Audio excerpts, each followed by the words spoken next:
আমরা নারী, আমরা সব পারি না। বলা ভালো আমাদেরকে পারতে দেয় না।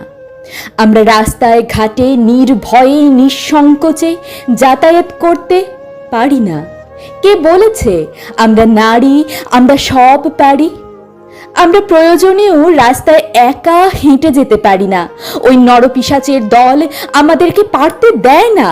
হাঁটতে গিয়ে আমাদেরকে ভাবতে হয়, হ্যাঁ ভাবতে হয়, কোনো নরপিশাচের দল নেই তো।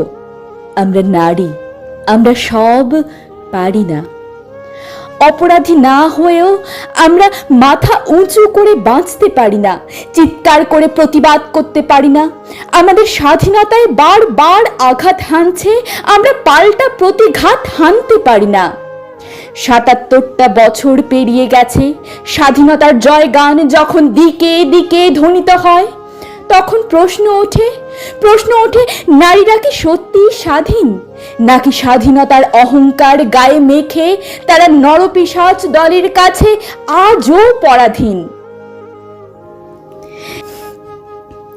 নারীর শক্তির জয়ধ্বনি ছড়িয়ে পড়েছে দেশে দেশে, কিন্তু তার নিরাপত্তার ডঙ্কা বাজতে আর কত বাকি? একের পর এক নির্ভয়া নরপিশাচ নরখাদকের হাতে পড়ে চিৎকার করে বলছে, বাঁচাও বাঁচাও। সে কি মরণপণ আর্তনাদ, কেউ কোথাও নেই। নৃশংসতার চরমে পৌঁছে নরখাদকেরা তার শরীরটা দুমড়ে মুচড়ে রক্তাক্ত করে ফেলছে। দুঃখে কষ্টে রাগে ঘৃণায় বুকের ভেতরটা তোলপাড় হয়ে উঠছে। শুধু তাই নয়, বড় ভয় হয়। তাই তো বলি, আমরা নারী, আমরা সব পারি না। নরপিশাচেরা পারতে দেয় না।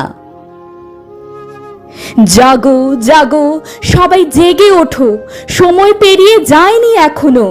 নির্ভয়াকে অগণিত হতে দিও না রক্তের দাগগুলো চাপা দিতে, মিলিয়ে যেতে দিও না কয়েকটা মিছিলের ভিড়ে। চলো সবাই একসাথে হুঙ্কার ছাড়ি, নিনাদ বাজাই, ওই নরপিশাচ দলের দৃষ্টান্তমূলক শাস্তির দাবিতে না হওয়া পর্যন্ত লড়াই করি। আজ যদি আমরা গর্জে না উঠি তবে কবে? চলো আমরা শুনি সেই নরপিশাচ দলেরও গলা ফাটানো আর্তনাদ, চিৎকার, বাঁচাও বাঁচাও, আরো ভয়ানক ভাবে। দেখি হিংস্র পশু যেন তাদেরকে ছিঁড়ে ছিঁড়ে খায়, আর যেন কোনো নরপিশাচ না হয়ে ওঠে, যেন ভয় পায়। না হলে আমাদেরকে আবারও বলতে হবে, আমরা নারী, আমরা সব পারি না, নিজেকে বাঁচাতে পারি না, আমরা পারি না।